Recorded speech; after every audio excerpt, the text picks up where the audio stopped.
하나님 감사합니다. 이 시간에도 주의 선택이 원합니다. 주님 말씀을 해주시고 이 시간에 말씀 전하 듣는 가운데 모든 희망하려는 어둠의 권세도 우리 안에 강팍함과 안악함과 하나님 대적하여 높아진 모든 이론과 얽매임과 묶인 것들 예수님의 이름으로 파쇄되고 떠나갈지어다.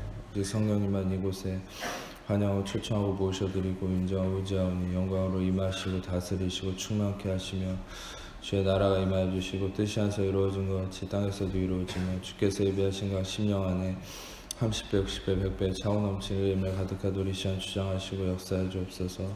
이제 빛과 구원 대신 예수님의 그 이름만 계시되고 증거되고 나타나기 원하오니 예수님 홀로 영광 받으시고 찬양 받으시며 예수님의 그 이름만 증거되고 나타나기 원하오니 주님 역사해 주옵소서. 오직 예수님만을 이 시간에 높이며 찬양하며 경배하며 예배하오니 주님 홀로 영광 받아 주옵소서. 예수님 홀로 영광 받아 주옵소서. 우리의 모든 것 가운데 예수님 홀로 높임 받으시고 찬양 받으시고 영광 받아 주옵소서. 은혜의 불꽃으로 임하셔서 이 시간에 각 심령 안에 하나님 원치 않은 것들을 소멸하시며 주의 은혜로 채우시고 차고 넘치는 은혜의 흘러감으로 이 시간에 오직 예수 그리스도만 영광 받으시고 우리의 모든 걸 통해 주님의 영광만이 드러나게 하여 주옵소서. 감사합니다. 예수님만 높여드리며 찬양하오니 영광 받아 주옵소서. 주님 찬양합니다. 영광 받아 주옵소서. 감사합니다. 주님만 높여드리며 찬양하오니 주님 모든 영광 주님께 올려드립니다. 감사합니다. 주님만 높여드리며 찬양하오니 주님 홀로 영광 받아 주옵소서. 감사합니다. 우리 함께 하심을 믿고 감사합니다. 우리의 모든 영광 받게 합당하신 주님만 높여드리며 찬양하오니 주님께 감사 찬양 올려드리며 우리를 사랑하시는 예수님 이름으로 기도합니다. 아멘.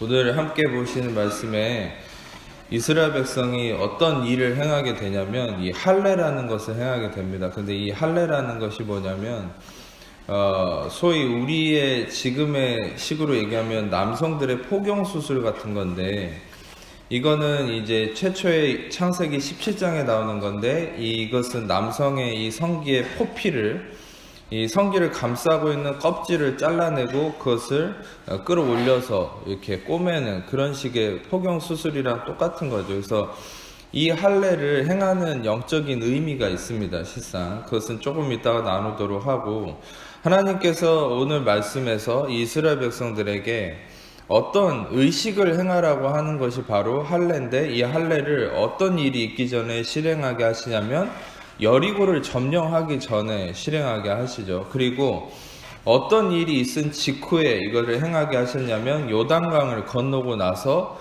직후에 이 일을 행하게 하신다는 사실이죠. 이 할례라는 것이 무슨 의미인가 라는 것은 이따가 설명을 하도록 하고 일단 이 상황적 배경은 요단강을 건너고 난 이후에 하나님께서 이 요단강을 건너게 한 사건들을 우리가 돌아보면 요단강을 건넜을 때 조금은 우리가 전에도 설교 시간에 한번 나눈 적이 있지만 홍해랑은 다르다는 생각을 보통 갖는 경우가 있는데 홍해랑 똑같은 원리입니다. 홍해도 하나님께서 전적인 은혜로 이스라엘 백성을 바닷물을 가르시고 이렇게 구원을 하셨는데 요단강도 전혀 다르지 않습니다. 왜냐하면 이 제사장들은 언약궤랑 한 몸이 되어서 그들이 언약궤가 즉 언약궤는 예수 그리스도를 상징하는데 언약궤가 제사장들과 함께 백성들보다 먼저 물을 밟았을 때 물이 갈라졌죠.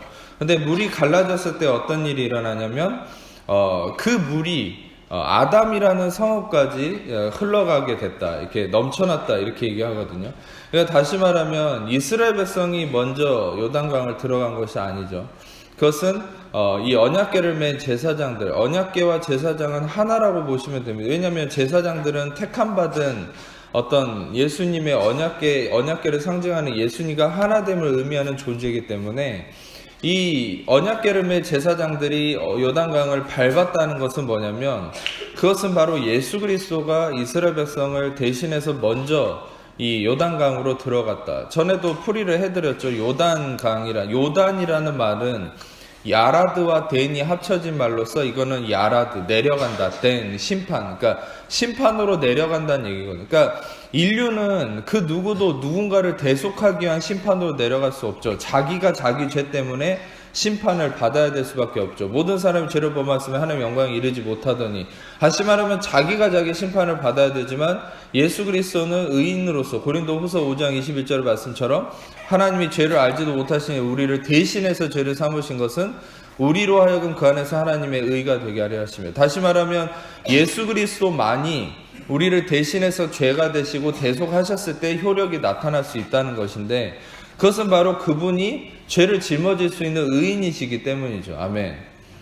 우리는 아무리 선한 일을 행한다 할지라도 이 세상에서 로마서 5장에서 얘기하는 것처럼 의인을 위해서 죽는 것 쉽지 않고 선인을 위해서 용감히 죽는 자가 혹 있다고 얘기하지만, 여러분 그 누구도 누군가를 위해서 죄짐을 짊어질 수 없다는 것이죠. 아무리 착한 사람이라도 오직 예수 그리스도만이 죄짐을 짊어질 수 있는 의인이시기 때문에 그분은 의인으로서 이 땅에 오셔서 우리를 대속하시는, 대신 심판을 받으시는 존재다, 구속자다라는 사실이에요. 그래서 시상 언약기름의 제사장들이 요단강 심판으로 들어갔을 때 어떻게 됐습니까?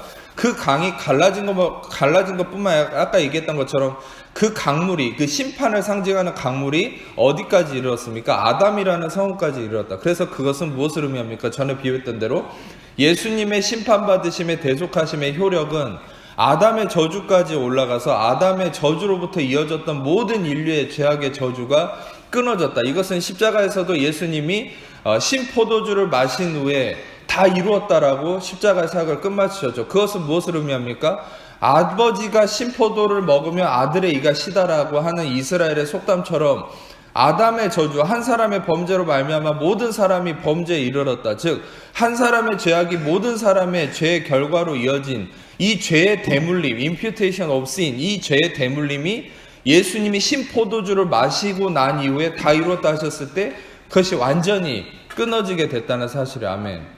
그래서 실상 여러분들이 알아야 될 것은, 여러분들 대에, 여러분 윗선에, 또 여러분들 자신이 어떤 죄와 저주와 질병과 문제에 이끌려 있다 해도 여러분이 예수 안에 있다면, 여러분이 예수님의 구원의 믿음이 있다면, 예수님이 십자가에 신포도주를 마시는 죄의 대물림을 끊음으로 인한 그 죄사함의 은혜 때문에 여러분들을 통해서 어떤 죄의 대물림도 없다는 사실이에요. 아멘. 실상 이것들을 그리스도인들이 잘못 알고 잘못되게 마귀한테 속아 있는 부분이 너무 많습니다. 왜냐하면 내가 이런 죄를, 내가 이런 질병, 내가 이런 문제가 있기 때문에 내 자녀에게, 또 나의 윗대에 어려움이 있기 때문에 나에게 그런 게 흘러오지 않을까? 여러분 실상 여러분들의 그 생각이 저주로 이끄는 거예요. 마귀는 이미 예수님 안에서 죄의 대물림과 저주가 끊어졌음을 알고 있어요. 근데 여러분들의 그 생각에 거짓됨을 심어놓음으로 인해서 여러분들 스스로가 그 저주를 받아들이게 하는 거예요. 여러분들 복음을 들음으로 인해서 여러분 생각으로부터 그 저주를 끊으셔야 됩니다. 아멘. 이미 실질적 저주는 끝났어요. 제가 십자가에서 예수님이 이루신 세 가지의 가장 핵심적 의미를 얘기해 드렸죠. 예수님이 십자가에서 세 가지를 끊으셨는데, 그거는 허물과 형벌과 정죄와 죄의 대물림, 이 세 가지를 끊었다 했잖아요. Guilty, condemnation and punishment and imputation of sin, 이 세 가지를 예수님이 끊으셨는데, 여러분 우리가 이 세 가지를 왜 알아야 되냐면, 예수님이 십자가에서 우리의 허물에 대해서, 형벌과 정죄에 대해서, 죄의 대물림에 대해서 끊으셨기 때문에 우리는 이 세 가지에 대해서 완전히 프리한 자, 우리는 자유로운 자라는 거. 아멘. 여러분 누구도 여러분의 허물에 대해서, 여러분의 어떤 형벌과 정죄에 대해서, 죄의 대물림에 대해서 여러분에게 반복할 수 없어요. 여러분이 율법 아래 있을 때는 그것이 적용되지만, 여러분들은 그 어떤 부분에 대해서도 여러분에게 있는 허물이나 형벌이나 정죄함에 대해서, 죄의 대물림에 대해서 여러분들은 그리스도의 피로 이미 자유함을 얻은 자입니다. 아멘. 그래서 우리는 그 자유, 아멘? 그 자유함을 얻은 자로서 살아야 된다는 거. 아멘. 이것이 불분명하면 여러분들은 아무런 교회 다닐 의미가 없는 거예요. 실상 여러분들, 우리가 복음 안에 있어야 하는 이 어떤 존재적 이유 때문에 여러분들이 교회 안에 있는 거예요. 교회 친구만 한다고 오고 여러분들이 교회 뭐 이렇게 즐기러 오는 게 아닙니다. 여러분들은 복음을 듣고 그 복음이 그리스도 안에서 어떻게 이루어졌는지를 듣고 그 능력 안에서 여러분들이 이 세상 속에서 여러분들이 승리의 삶을 살아가 나가기 위해서 여러분 교회 다니는 거예요. 실상 여러분들이 전에도 나눴지만 여러분들은 빅팀이 아닙니다. 여러분들은 빅터예요. 그럼 그 무슨 말이냐면, 여러분들은 빅팀이라고는 희생자가 아니라, 피해자가 아니라, 여러분들은 그리스도 안에서 너희가 세상에서 환난을 당하나 너희는 담대하라. 내가 세상을 이겼노라. 아멘. 여러분들은 빅터, 여러분들은 승리자라는 사실이 아멘. 지금 실상 여러분들이 좀 부족함이 있고 문제가 있다 할지라도 여러분들 안에 이미 승리하신 예수 그리스도로 인해서 여러분 승리자가 이미 된 것입니다. 여러분 그 믿음을 갖기를 축복합니다. 그래서 예수 그리스도의 상징성이 되는 언약궤가 요단강에 들어갔을 때 요단강이 갈라졌잖아요. 거기를 이스라엘 백성들이 건너고 나서 하나님이 한 가지를 명령하셨습니다. 그거 뭐냐면 요단에 너희가 서 있을 때 너희가 있었던 그곳에 돌들을 각 지파에 한 사람씩 나와서 돌들을 어깨에 메고 나오라는 거예요. 그런데 이 돌들을 어깨에 메고 나와서 그 돌들을 이제 이 전장을 보면은 한 곳에 모아두고 그 돌들을 놓아둔 곳을 뭐라고 지칭하라고 하냐면 길갈이다라고 지칭하게 합니다. 실상 여러분 이 길갈이라고 하는 이 히브리어 이 단어가 어떤 의미가 있냐면 휠이라는 거거든요. 바퀴라는 말입니다. 그러니까 되게 웃기죠. 길갈이라는 이 명칭이 바퀴라는 말인데 이 바퀴라는 게 도대체 무슨 의미가 있을까? 여러분 어떤 의미로 상상해도 실상 이 상황 속에서 길갈이라는 게 바퀴라는 게 좀 이해가 잘 안 되지 않습니까? 성경의 모든 지명이나 인명은 다 의미가 있는데 근데 저에게 한 가지 하나님이 떠올려 주신 계시가 뭐냐면 왜 하나님이 그곳의 지명을 요단에서 하나님이 이렇게 예수 그리스도를 통해서 이 길을 내시고 물을 가르신 거기서 가져온 돌들을 한 곳에 놓아두고 왜 거기를 길갈이라고 하셨을까? 왜 바퀴라는 이름을 갖게 하셨을까? 여러분 생각해 보세요. 바퀴라는 게 어디서 처음 등장합니까? 지금도 홍해를 이렇게 유적지를 조사하다 보면 이집트의 전차 수레바퀴가 나오죠. 제가 깨달은 바는 그렇습니다. 하나님이 왜 길갈이라는 바퀴라는 이름을 이스라엘 백성들에게 기억하게 하셨냐? 그것은 하나님은 동일하게 계속적으로 홍해에서 구원을 이루신 것처럼 요단에서도 구원을 이루시고 계속적으로 우리의 삶에 구원을 이루시는, 즉 이집트의 모든 전차 군단이 홍해 앞에 이 길이 갈라지기를 서서 기다리고 있던 이스라엘 백성을 죽이러 왔을 때 하나님이 암흑을 만들어서 그들을 더 이상 나오지 못하게 하고 동풍을 밤새도록 불어서 홍해를 갈라버리시죠. 그리고 그들이 홍해를 건널 때 어떻게 됐습니까? 이집트의 군사들이 뒤에서 쫓아오게 만들. 근데 딱 그 이스라엘 백성들이 다 건너고 나서는 어떻게 합니까? 홍해를 다 덮어버리죠. 그래서 거기에 이집트의 모든 그 당시에 최강의 군대라고 얘기하던 이집트의 모든 전차 군단이 다 거기에 수장돼 버렸죠. 그것이 바로 무엇을 의미합니까? 이 바퀴라는 것은 야훼 구원을 의미하죠. 아멘. 아멘. 다시 말하면 하나님은 홍해에서도 구원을 이루셨다. 그런데 이 야훼 구원은 요단에서도 이루어졌고 앞으로도 너희의 모든 삶에 구원이 있을 것이다. 할렐루야. 한번 야훼 구원은 영원토록 이어지며 너희의 삶에 이 구원이신 예수아가 영원토록 너희와 함께할 것이다. 아멘. 그래서 예수아의 이름은 별명이 있죠. 임마누엘. 영원토록 너희와 함께한다. 하나님이 우리와 함께한다. 임마누엘. 다시 말하면 구원은 영원토록 우리와 함께한다. 그것은 무슨 말입니까? 여러분이 경건할 때도, 경건치 않을 때도, 잘할 때도, 못할 때도, 여러분이 승리했을 때도, 때로는 패배했을 때도 여러분들의 모든 상황 속에서 구원은 함께한다. 내가 사망의 음침한 골짜기로 다닐지라도 해를 두려워하지 아니할 것은 주의 지팡이와 막대기가 나와 나를 안위하신다. 주의 구원이 영원토록 나와 함께한다. 아멘.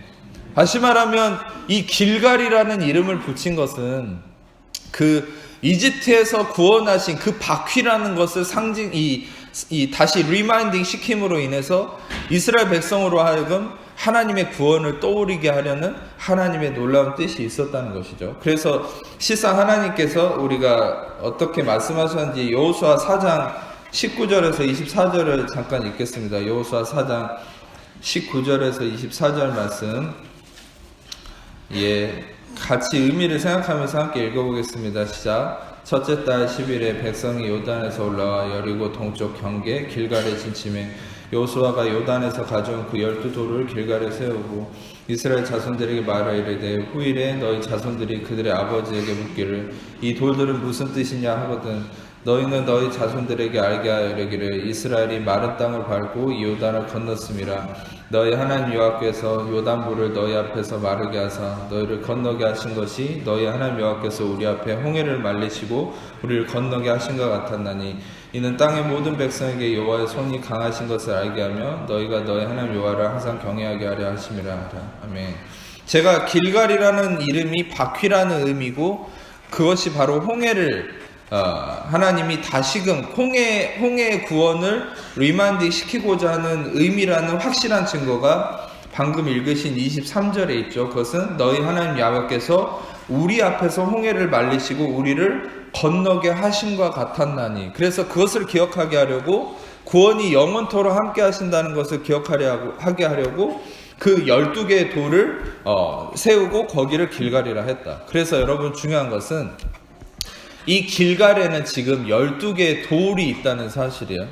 실상 12개의 돌이 굉장히 중요한 의미를 갖고 있습니다. 왜냐하면 이것은 그 요단강이 건너진 그 자리에서 가져온 돌이거든요. 요단강이 갈라진 그 자리는 무엇을 나타냅니까? 바로 예수 그리스도가 심판으로 들어가심. 그 심판으로 들어가셔서 대속함을 이루시고 그 심판에 대한 어떤 대속하심이 아담의 저주까지 이르는 이 사건, 그곳에 서 있던 돌은 무엇을 의미합니까? 이것은 성령께서 저에게 계시하신 것인데 그 요단강에서 가져온 12개의 돌, 각 12지파가 어깨에 메고 온 이 돌은 무엇을 의미합니까? 이건 바로 예수님의 심판의 자리, 바로 예수님이 우리의 모든 그 피 흘림으로 인한 우리의 모든 죄와 허물을 대속하신 바로 그 자리, 그것은 바로 예수 그리스도의 십자가를 상징하는 것이죠. 그래서 이 예수 그리스도의 십자가를 상징하는 바가 이 12개의 돌입니다. 그래서 이 12개의 돌을 길갈이라는 곳에 내려놓고 그 길갈 앞에서 이스라엘 백성은 무엇을 행했는지가 굉장히 흥미로운 사실인데 그것이 바로 오늘 할례를 행한 거예요. 할례는 실상 가장 처음에 어디서 나타나냐면 창세기 17장을 보겠습니다. 창세기 17장 9절에서 14절 말씀 같이 읽어보겠습니다. 시작.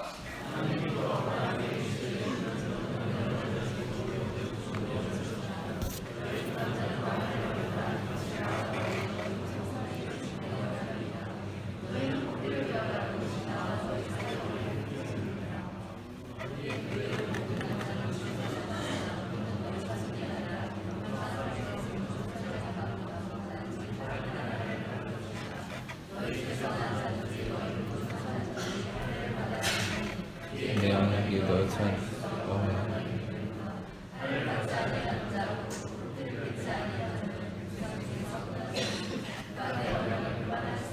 그렇습니다. 이 아브라함이 처음으로 하나님께서 할례를 하게 하심으로 언약을 맺으시는 건데 이 할례는 실상 아까도 말씀드렸듯이 이 할례가 의미하는 바가 굉장히 흥미로워요. 그것은 뭐냐면 아까도 얘기했듯이 남성의 성기를 감싸고 있는 껍질을 잘라내고 그것을 벗겨내는 거죠. 위쪽으로. 그러면 안에 굉장히 성교 받아보신 분들은 여성들도 아실 겁니다. 이 안에 굉장히 남성의 예민하고 굉장히 가장 부드러운 속살이 드러나는데 이것이 실상 무엇을 의미하는지 제가 묵상을 하면서 굉장히 놀라운 진리를 깨달았는데 그게 뭐냐면 왜 하나님이 굳이 이런 할례를 행하게 하셨을까요? 그것도 예를 들어서 생각해보세요. 문신을 새기게 할 수도 있고 이방의 다른 문화처럼 다른 식의 의식을 하게 할 수도 있는데 왜 굳이 이 남성이 이 성기의 할례를 행했을까? 그것은 여러분 제가 뭘 깨달았냐면 이 예수 그리스도 안에서 인간의 자기의가 결합된 어떤 의미와 우리가 함께 해석할 수 있습니다. 그것은 뭐냐면 남성의 이 가장 예민한 부분을 감싸고 있는 그 껍질을 잘라낸다는 것은 바로 인류가 처음에 하나님께 범죄함으로 자기의 수치와 두려움을 어떤 무화과나무 잎이라는 자기의로 자기를 가리려고 했고 실상 하나님은 예수 그리스도의 피 흘림의 피 흘림을 상징하는 동물 가죽을 대신 입히셨죠. 근데 인간은 이후에도 그것을 다 벗어버리고 예수의 피 흘림을 의지하는 게 아니라 자기의를 의지하고 자기의로 자기 행위와 경건성으로 나아가는 자기 악함에 빠져있던 게 인간입니다. 그런데 하나님이 언약을 맺을 때 왜 이 할례를 행하게 하냐면 바로 근데 또 여러분 이거를 표면적으로만 해석하지 마세요. 남성의 성기를 감싸고 있는 그 껍질이 절대적 자기 의를 상징한다는 얘기가 아닙니다. 그건 이 의식 안에서 하나님 영적으로 깨닫게 하신 거예요. 그게 뭐냐면 그 껍질을 잘라낸다는 것은 인간의 자기의 가장 예민한 부분을 자기 스스로가 감싸고 있던 것을 하나님이 그것을 잘라내시고 그것을 벗겨내시고 예수 그리스도의 의로 덮으심을 의미하는 게 바로 이 할례다라는 거예요. 다시 말하면 이 할례라는 것은 하나님이 근본적으로 인간의 자기 의를 벗겨내고자 하는 의미를 갖고 있다는 거예요. 실상 이것의 아주 가장 중요한 그 증거가 되는 것이 로마서 2장 29절을 보겠습니다. 로마서 2장 29절 같이 읽겠습니다. 시작. 오직 이면적 유대인이 유대인이며 할례는 마음에 할지니 영에 있고 율법 조문에 있지 아니한 것이라. 칭찬이 사람에게서 아니요. 신명기 10장 16절 말씀 같이 읽겠습니다. 시작. 그러므로 너희는 마음의 할례를 행하고 다시는 몸을. 그러니까 실상 이 육체적인 할례는 본질이 아닌 것이죠. 아까 신약의 아주 많은 부분에 나타났죠. 제가 몇 가지만 뽑은 건데 로마서와 방금 신명기 10장, 심지어는 율법의 가장 핵심이라고 얘기하는 이 신명기에 나와 있는 구절도 할례를 뭐에다 행하라고 얘기하냐면 마음에다 하라고 그러거든요. 마음에 할례를 해야 된다. 그것은 무슨 말입니까? 어떤 신체적인 이 잘라냄이 본질이 아니라는 거예요. 이 잘라냄은 어떤 무언가를 지금 상징하고 있는 거죠.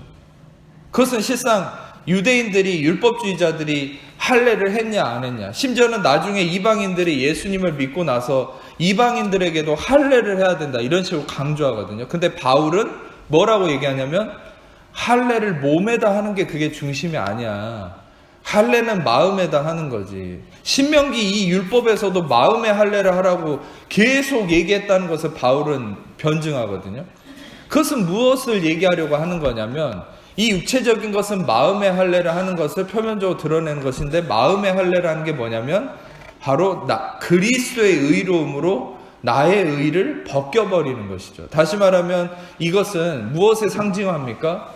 아담과 하와가 무화과 나뭇잎으로 자기를 가렸던 것을 벗겨버리고 동물 가죽의 피 흘림, 바로 예수 그리스도의 피 흘림을 상징하는 그 동물 가죽을 덮어주심으로 인한 대속하심의 의미다라는 것이죠. 다시 말하면 여러분 지금 이스라엘 백성들은 길갈에서 할례를 행하고 있다. 할례를 하게 하신다. 그것은 무엇을 나타내는 것입니까? 바로 이스라엘 백성들의 자기 의를 벗겨버리고 그리스도의 피 흘림의 의를 다시금 옷 입히려고 하는 것이다. 그리고 여러분 말씀을 다시 돌아가서 여호수아 5장 말씀을 다시 보셨으면 좋겠는데 여호수아 5장 9절을 보겠습니다. 여호수아 5장 9절 말씀 한번 같이 다시 한번 읽어보겠습니다. 시작. 야훼께서 여호수아에게 이르시되 내가 오늘 애굽의 수치를 너에게서 떠나게 하였다 하셨으므로 그 이름을. 자 보세요. 여러분 아담과 하와는 자기의 그 하나님께 범죄함으로 인해서 의의 옷이 벗겨지고 자신의 수치와 두려움이 드러났습니다. 그래서 그 수치와 두려움 가운데 인류는 모든 자들이 항상 수치와 두려움에 휩싸이게 됐어요. 결국 무화과 나뭇잎으로 자기 옷을 삼은 것은 지금도 마찬가지예요. 인간은 항상 끊임없이 자기의 수치와 두려움을 가리기 위해서 자기 의를 옷으로 입으려고 합니다. 자기 의라는 게 뭡니까? 자기의 경건성, 자기의 윤리 도덕성, 자기의 잘남, 자기의 어떠함, 어떤 면에서는 육신의 정욕과 안목의 정욕과 이생의 자랑, 이 모든 것들이 어떤 면에서는 자기 의의 표상일 수 있죠. 그것은 뭐냐면 여러분 이런 것들이 하나님으로부터 난 것이 아닌 것들은 결국 자기가 자기 수치와 두려움을 가리고자 하는 자기 몸부림이라는 것이에요. 근데 하나님은 어떻게 하셨습니까? 무화과 나뭇잎이 아니라 자기 의가 아니라 그것을 잘라버리고 예수 그리스도의 피 흘림의 동물 가죽, 그것도 굉장히 놀라운 의미가 있죠. 그것은 하나님이 보시기에 좋았다라고 하셨던 모든 에덴의 아름다운 것들을 최초로 하나님 스스로가 죽여서 피를 흘리게 하신 거죠. 그 피 흘림의 대가, 그것은 가장 보시기에 좋았더라. 여러분 이것도 영적인 의미가 있습니다. 하나님이 성경에서 보시기에 좋았더라, 토부, 보시기에 좋았더라 했던 모든 이 이 세상의 동물과 식물과 모든 좋았더라 하는 것은 결국 그 토부라고 하는 좋았다라고 하는 것은 무엇에만 쓸 수 있는 거냐면 가장 아름답고 선하신 예수 그리스도에게만 쓸 수 있는 단어예요. 토부라는 것은. 그것은 뭐냐면 이 에덴의 모든 아름다운 것들은 바로 예수님의 아름다움을 상징화시킨 것이다. 즉 여러분, 하나님은 예수님의 아름다움을 선포하신 것이죠. 보시기에 좋았더라, 보시기에 좋았더라. 그런데 여러분, 그 아름다운 것을 처음으로 피를 흘려서 피가 뚝뚝 흐르는 동물 가죽을 아담과 하와에게 입히셨다. 그것은 무엇을 의미합니까? 가장 아름답고 선하신 예수님을 하나님이 죽이셔서 그 피로 우리를 입히시고 대속하셨다는 사실이에요. 아멘. 이해가 잘 안 되는 것 같으니까 나중에 설교를 한 번 더 들어보십시오. 어찌됐든 여러분, 이 엄청난 하나님의 사랑이죠. 하나님의 은혜의 진리죠. 그것은 이 세상의 모든 창조물들, 그것은 예수님을 상징하는 아름다움인데 그것을 하나님이 피 흘려 죽이시고 그 피 흘림으로 우리를, 아담을 덮으셨다. 그런데 인간은 끊임없이 그거를 벗어버리죠. 그리고 자기 의로 다시 덮습니다. 그래서 하나님은 할례를 행하게 함으로 다시금 예수 그리스도의 의를 덧입게 하는 이 의식화된 어떤 상징성을 나타내시죠. 그러나 인간은 이 할례를 또한 완악해서 어떻게 합니까? 형식적으로 받아들인. 그래서 할례를 했다. 그래서 난 의롭다. 나는 경건하게 살았다. 그래서 난 의롭다. 난 예배를 드렸다. 그러니까 나는 복을 받겠다. 이런 식의 율법주의화가 돼버리는 거예요. 여러분이 예배를 드렸다고 해서 복을 받는 게 아니에요. 그 행위 때문에, 여러분의 그 경건성 때문에 하나님 복을 주시는 게 아닙니다. 이 예배 가운데 인도하시고 이 예배를 통해서 나타나시는 그 예수 그리스도, 씨가 되시는 예수 그리스도가 여러분 안에 심어질 때 그것이 여러분들로 하여금 생명의 열매를 맺게 하는 거예요. 아멘.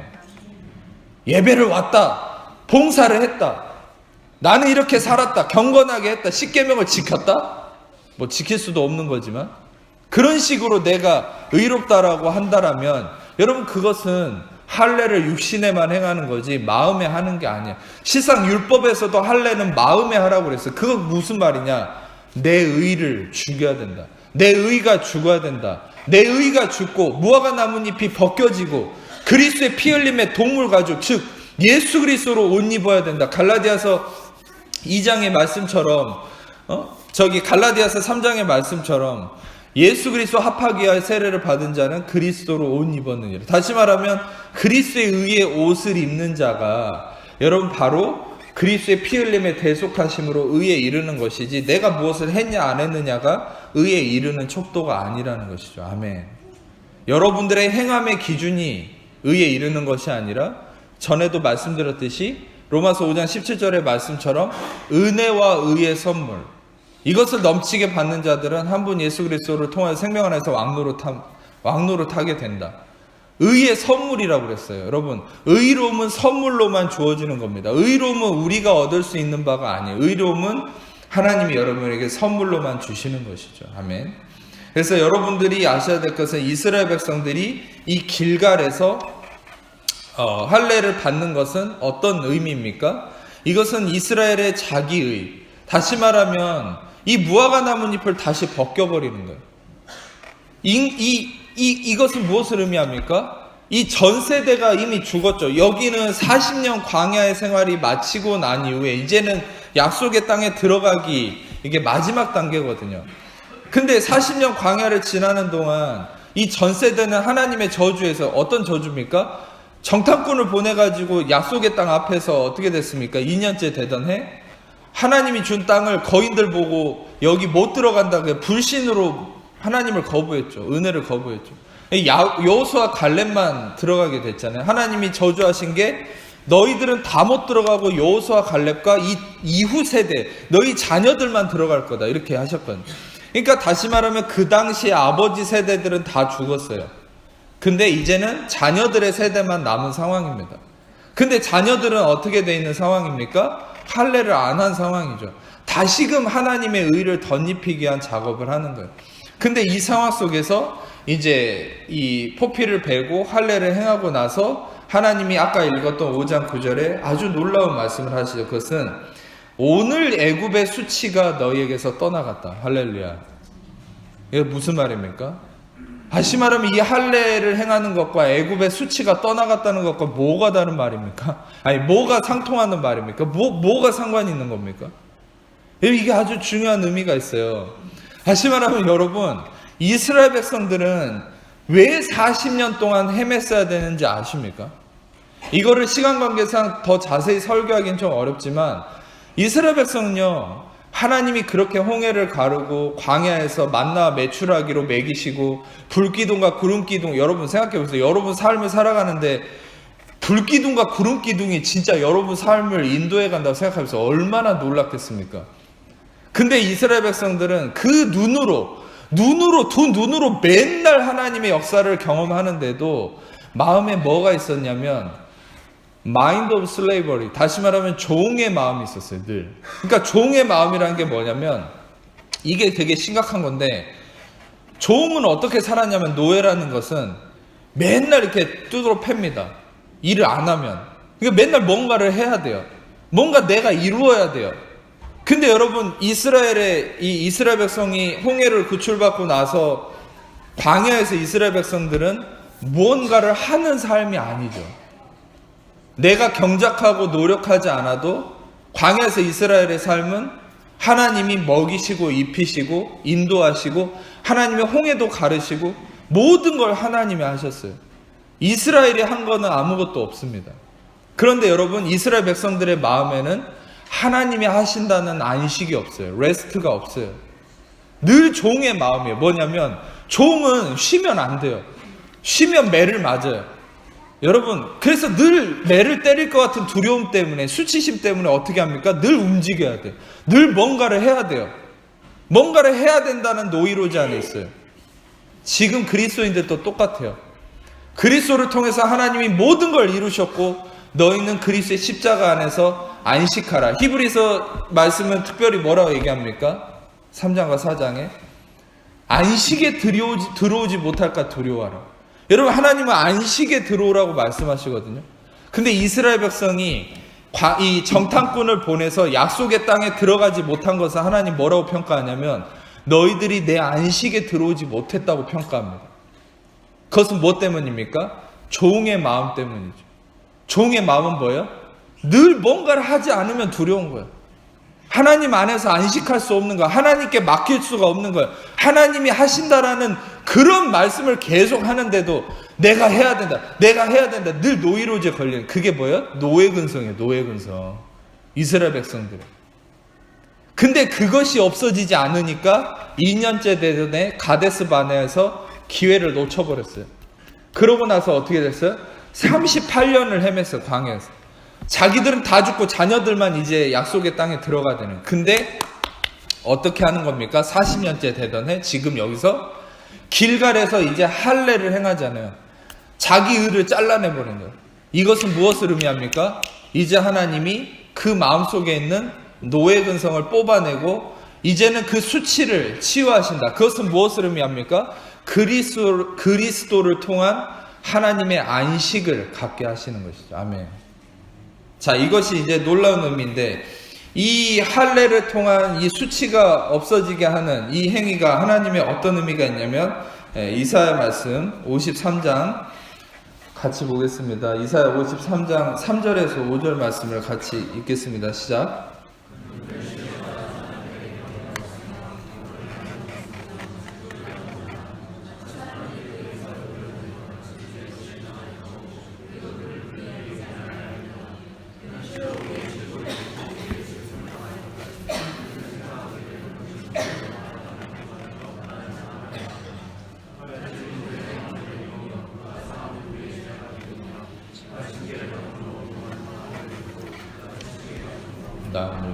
베드로전서 2장 24절 같이 읽겠습니다. 베드로전서 2장 24절 시작.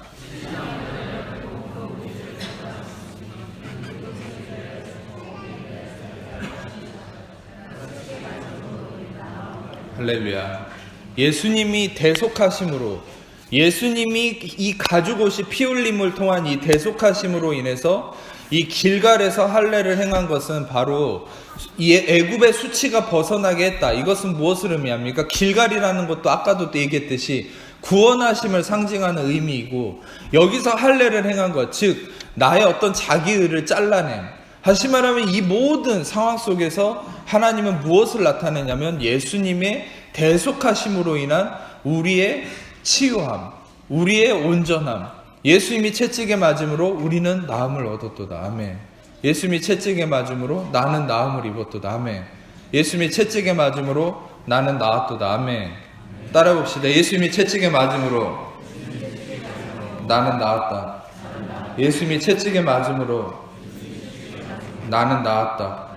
예수님 채찍에 맞음으로 나는 나았다. 이게 어떻게 가능합니까? 여러분의 의가 아니죠. 그리스도가 하심으로 인한 그분의 죽으심과 피 흘리심으로 인한 것이죠. 중요한 것은 하나님께서 이 일을 통해서, 이 할례는 결국은 예수님이 십자가를 통한 자기의의 죽음을 의미합니다. 여러분, 어떤 분들은 그래요 목사님 알겠습니다. 그런데 나의 의를 어떻게 하면 내가 죽일 수 있습니까? 라고 의문을 품을 수 있는데, 절대 우리는 내가 스스로가 나의 의를 죽일 수도 없고 줄일 수도 없고 그걸 다스릴 수가 없어요. 나의 의가 다스려지는 것은 오직 십자가에서만 가능한 거예요. 왜냐하면 그 나의 의는 어디서 시작됐기 때문에, 바로 아담의 그 무화과 나뭇잎으로 시작된 거기 때문에, 그것을 리플레이스먼트 하지 않으면 그건 안 되는 거예요. 내가 어떻게 할 수 있는 게 아니에요. 대체해야 돼요. 다른 걸로. 나의 의가 아닌 그리스도의 의로 대체해야 됩니다. 아멘. 근데 우리는 그리스도의 의를 어디서 봤습니까? 피 흘림의 동물 가죽을 어디서 봤습니까? 바로 길갈에서. 그 12개의 돌이 세워진 길갈에서, 바로 예수 그리스도의 피 흘림이 이루어진 그 십자가에서만 여러분, 우리는 예수 그리스도의 의를 받을 수 있어요. 아멘. 십자가는 여러분이 고통을 당해야 된다라는 그런 잘못된 교리를 얘기하는 것이 아니에요. 십자가는 너는 아무것도 할 것이 없고, 불기둥과 구름기둥과 만나와 메추라기로 홍해 앞에서 요단강에서 인도하신 그 전적인 하나님의 행하심을 보이시면서, 너는 아무것도 할 것이 없고 너는 안식하고 내가 모든 일을 행한다. 내가 대속했다. 모든 사람이 죄를 범하였으면 하나님 영광에 이르지 못하던 그리스도 예수 안에 있는 속량으로 말미암아 하나님 은혜로 값없이 의롭다 하심을 얻은 자 되었느니라. 아멘. 너가 할 것이 없다.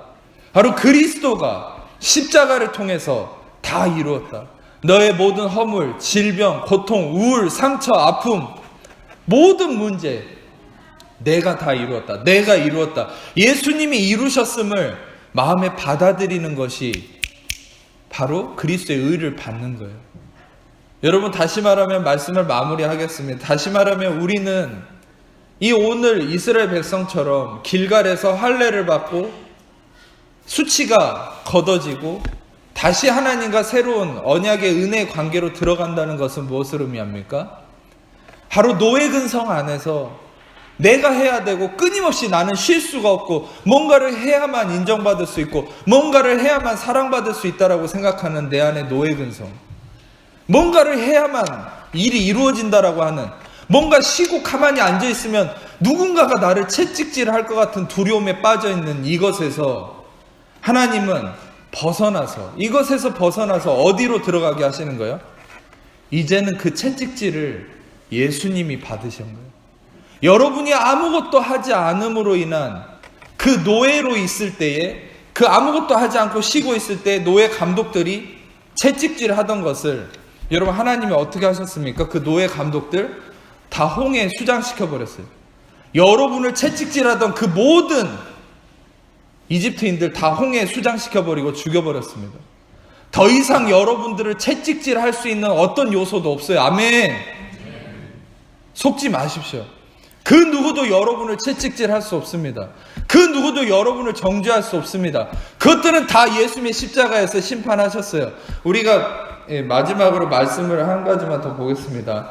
골로새서 2장 11절에서 15절 말씀, 이 말씀은 보고 넘어가야 될 것 같습니다. 골로새서 2장 11절에서 15절 말씀 함께 읽겠습니다. 시작. 또 그 안에서 너희가 손으로 하지 아니한 할례를 받았으니 곧 육의 몸을 벗는 것이요 그리스도의 할례니라. 너희가 세례로 그리스도와 함께 장사되고 또 죽은 자들 가운데서 그를 일으키신 하나님의 역사를 믿음으로 말미암아 그 안에서 함께 일으키심 받았느니라. 또 범죄와 육체의 무할례로 죽었던 너희를 하나님이 그와 함께 살리시고 우리의 모든 죄를 사하시고 우리를 거스르고 불리하게 하는 법조문으로 쓴 증서를 지우시고 제하사 십자가에 못 박으시고 통치자들과 권세들을 무력하고 드러내어 구원 삼으시고 십자가로 그들을 이기셨느니라. 아멘. 여러분들을 괴롭히는 모든 것들을 다 십자가에 못 박으시고, 믿으십니까? 여러분들을 괴롭히는 질병, 수치, 우울, 고통, 상처, 그 모든 것들이 항상 여러분의 양심조차도 늘 채찍질하잖아요. 가만히 있으면 뭐 해야 된다고, 너 안 하고 있으면 너 게으른 거라고 계속 채찍질한, 여러분을 채찍질하던 그런 것들을 다 하나님이 홍해에 수장시켜 버렸다니까. 믿으십니까? 이미 십자가에 다 못 박아버렸어요. 누구도 여러분을 더 이상 채찍질할 수 없습니다. 누구도 여러분을 더 이상 정죄할 수 없습니다. 아멘. 이제 여러분들은 어떤 존재냐? 노예가 아니에요. 여러분들 하나님의 자녀입니다. 너희는 다시 무서워하는 종의 영을 받지 않고 양자의 영을 받았으므로 아바 아버지라 부르짖느니라. 우리는 하나님의 자녀입니다. 우리는 채찍질 받는 사람들이 아니에요. 예수님이 이미 채찍질을 받으셨어요. 아멘. 살점이 뜯기고 뼈가 드러나고 모든 피를 다 쏟았어요. 왜입니까? 여러분이 더 이상 어떤 거에 대해서도 정죄받고 채찍질 당하지 않게 하시기 위해서. 아멘. 예수님이 채찍질을 이제는 당하셨고 끝내셨기 때문에 누군가가 여러분을 정죄하고 채찍질을 한다면, 또 여러분의 생각 속에 그런 게 있다면 그건 불법이죠. 그건 잘못된 겁니다. 합법적인 것이 뭡니까? 여러분들은 사랑받는 자고 하나님이 기뻐하는 자고 여러분의 어떤 모습에도 상관없이 이미 그리스도가 여러분들의 모든 걸 다 이루셨기 때문에 여러분들은 그리스도가 이루셨다는 그 믿음 안에서 안식하고 나아가는 자가 여러분이라는 사실이. 아멘. 여러분 안식을 누리기를 축복합니다. 제가 과격한 믿음을 선포하자면 뭔가를 해야 된다는 생각을 하지 말고 그냥 하지 말고 십자가 안에서 안식하세요. 그러면 그리스도가 하시는 것을 하나님이 경험케 하실 겁니다. 아멘. 여러분들이 하지 않는다, 안식한다라는 것은 인간적으로 아무것도 하지 않는다, 침대에 누워있고 가만히 있다라는 의미가 아니에요. 마음의 문제죠. 마음의 조급함, 두려움, 수치, 마음의 어떠함이 풍랑이 잠잠게 되는 거예요. 모든 안식과 평안의 근원이신 예수 그리스도가 여러분과 제 안에 있습니다. 아멘. 그분은 잠자는 가운데 일어나서 풍랑을 잠잠케 하는 분이고 모든 것을 다스리시는 분입니다. 아멘. 실상 우리는 우리의 내면뿐만 아니라 우리의 사회, 정치, 경제, 나라의 모든 것도 우리가 이 은혜 복음의 중심이신 예수 그리스도를 중심으로 삼고 그분의 의의를 의지하며 나아갈 때 그분이 모든 것의 풍랑을 잠잠케 하신다는 사실을 아시기를 축복합니다.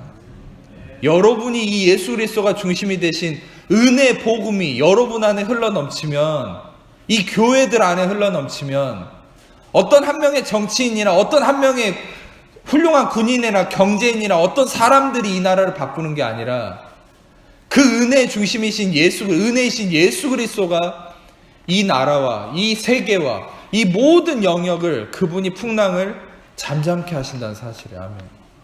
그분이 안식을 이루시죠. 샬롬, 평안할지어다. 샬롬, 그분이 안식을 이루세요. 여러분이 여러분 안에 이 안식을 찾기를 축복합니다. 이 안식이 이루어지기를 축복합니다. 더 이상 노예처럼 살지 마세요. 누구도 여러분의 채찍질 할 수 없어요. 아, 내가 이렇게 살면 게으른 거 아닌가? 그 생각이 당신으로 하여금 조급하게 해서 당신의 삶을 더 망가뜨리는 겁니다. 게으름이라는 의미는 그런 의미가 아니에요. 뭔가를 끊임없이 하는 게 부지런한 게 아닙니다. 그건 분주한 거지. 뭔가를 끊임없이 하는 걸 멈추고 가만히 있는 게 게으른 게 아니에요. 게으르다는 것은 어떤 의미에서는 하나님 안에서 저는 그런 생각이 듭니다. 이 게으름이라는 의미도 여러분들에게 정의를 해드려야 되는데, 우리는 보통 잘못된 의미가 게으름이라는 건 아무것도 안 하고 있는 게 게으름이라고 생각하는데, 저는 어떤 면에서는 이 안식 가운데 들어오지 못하는 사람이 진짜 게으르다는 생각이 들어요. 그러니까 노력을 하는데 정말 진짜 실질적 열매가 없는 사람 있잖아요. 야, 이게 어떤 분들은 정죄감을 가질 수 있는데 정죄감 갖지 마세요. 저는 의미를 진리 안에서 설명해 드리려고 이 얘기를 드린 겁니다. 죽으라고 노력하는데 열매가 별로 없어요. 그게 게으른 거예요. 좀 충격적이죠. 부지런하다고, 여러분, 이 부지런하다는 것을 분주한 것과 헷갈리지 마십시오. 어떤 면에서는 우리는 분주하게 살았던 거죠. 부지런하게 산 게 아니에요. 여러분들은 은혜의 안식 속에서 진짜 부지런하고 진짜 안식을 누리는 사람이 되기를 축복합니다. 오늘 말씀을 계속 들으시고 이 말씀을 깨달을수록 여러분들은 진짜 부지런하고 진짜 안식을 누리는 자가 될 것입니다. 아멘. 예, 다시 한번 설명하면 게으르다는 게 뭐예요? 아무것도 안 하는 게 게으른 게 아니라 죽으라고 뭔가를 하는데 열매가 없는 거. 그게 게으른 거예요. 아무것도 하지 않는 게 게으른 게 아니라. 여러분들과 저는 실상 어떤 존재냐면 그리스도가 이루신 안식 속에서 걸어 나가는 삶. 이것만 얘기하고 마치겠습니다. 크리스마스 설교 때 제가 얘기했던 것처럼 우리는 구원받기 이전에는 내가 뭔가를 이루어야 되는 그런 목적성을 가진 존재였다면 우리는 그리스도 안에 거듭나고 믿음의 자녀가 된 이후에는 우리는 종이 아니라 하나님의 자녀이기 때문에 우리는 어떻게 바뀐 겁니까? 이제는 그리스도가 다 이루신 완성된 것 안에서 나아가는 삶이 여러분과 저의 삶이라는 사실이에요. 아멘. 아멘. 감동이 안 되십니까? 아멘. 여러분과 저는 다시 한번 얘기할게요. 여러분과 저는 뭔가를 이루어야 되는 노력 가운데 사는 존재가 크리스천이 아니라니까요. 크리스천은 이미 그리스도가 이루신 것 안에서 나아가는 삶이에요. 다 가진 자로서 나아가는 삶이에요. 제가 이렇게 비유해서 좀 미안할 수 있지만 왕과 거지를 비유해 봅시다. 거지는 뭔가를 노력할 때 왜 노력합니까? 오늘 그 노력을 하지 않으면 굶어 죽으니까 노력해요. 근데 왕은 왜 노력합니까? 가진 자로서 통치하기 위해서 노력합니다.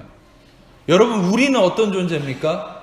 우리는 왕 같은 제사장, 거룩한 나라, 그의 소유된 백성입니다. 아멘.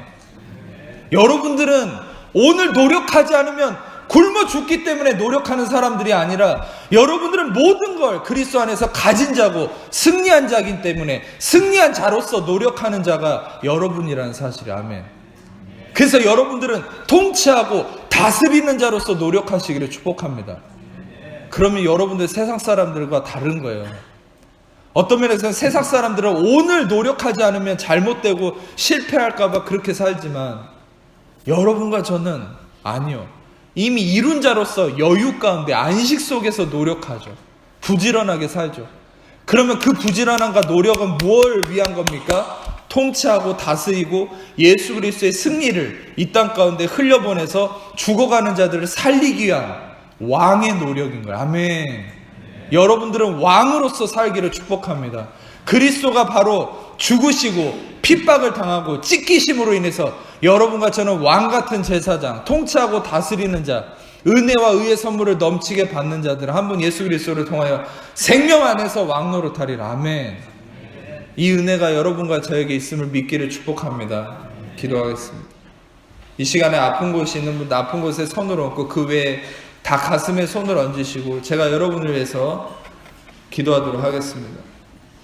하나님 감사합니다. 이 시간에 십자가에 죽으시고 부활하신 예수님의 대속하심의 은혜와 능력을 의지하며 이 시간에 그 피 흘림의 온전한 대속하심의 피의 능력만을 믿고 신뢰하며 나아가오니 이 시간에 모든 하나님의 자녀를 묻고 있는 모든 염려, 근심, 불안, 초조, 두려움, 삶의 문제, 질병, 고통, 마귀, 얽매임과 모든 거짓된 잘못된 노예 근성, 모든 상처, 아픔, 우울함, 나사렛 예수님의 이름으로 죽으시고 부활하신 예수의 이름으로 그 피 흘림에 놀라우신 예수님의 보혈을 의지하며 예수의 이름으로 명하노니 하나님 자녀를 묻고 있는 모든 것들 이 시간에 떠나갈지어다, 자유케 될지어다, 끊어질지어다, 모든 하나님 자녀를 묻고 안식하지 못하게 하고 하나님의 은혜를 누리지 못하게 하는 모든 거짓된 것들 예수의 이름으로 온전케 될지어다, 끊어질지어다, 자유케 될지어다, 머리끝부터 발끝까지 예수의 피를 덮습니다. 예수의 이름으로 모든 심령, 모든 묶고 있는 모든 육체의 문제,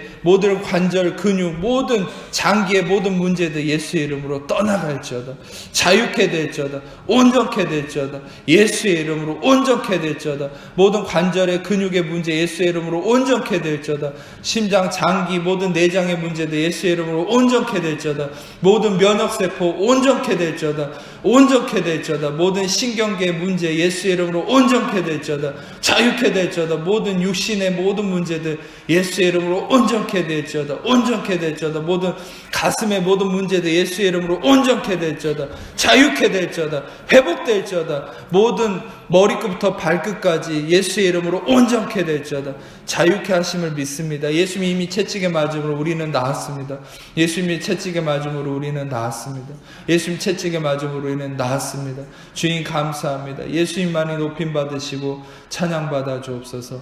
모든 영광을 예수님께만 올려드립니다. 예수님만을 찬양하고 높여드리며 영광을 올려드립니다. 주님 홀로 영광 받아 주옵소서. 감사합니다. 모든 영광 주님께 올려드리며 우리 사랑하시는 예수님 이름으로